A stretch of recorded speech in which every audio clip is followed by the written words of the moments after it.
Sonra pandemiya başladı, tezdən ofislər bağlandı. Mən də həmən son gün idi ki, deyirlər, ancaq icazə olacaq. Getdim rahat marketə, Zabrat yolunda. Orada gördüm də kürə var idi belə, sajd üstündə. Mənə maraqlı gəldi. İlk dəfə gördüm belə şey. O vaxt mən şeylə məşğul idim, foodblogla, hobbim idi, paylaşırdım, evdə bişirdiyim şeyləri. Dedim mən götürərəm, YouTube paylaşıram, prosta belə. Aldım, apardım evə, o gün 2 gündən sonra çəkdim video, məsələn, çığırtma elədim içində, sacın içində. YouTube-a şey paylaşdım.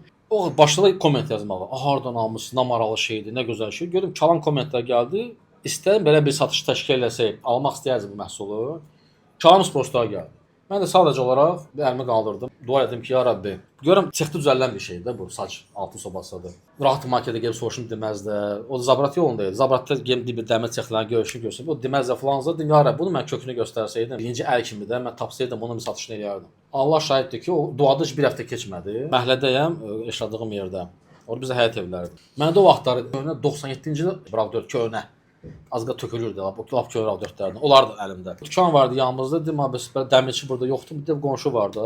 Dedi, bəs o dəmirlə məşğuldur. Noş nömrəsini öyrəndim, WhatsApp-dan atdım ki, qonşu, bəs bu məhsul var görmüşəm, düzəldə bilsəm mən satışını təşkil edeyim. Satar da pandemiyadır, hər yer bağlı. Dedi, at baxım nə olan şeydir. Atdım öz həyətindən. Mənə qayıtdı ki, bütün Azərbaycanı mən verim, sən tapmısan bunu. Dedim, ya Rəbbi, bu necə dua edir. Arkadaşlar mənim əhlə qonşummuş. Bütün bunu hər yerə verən.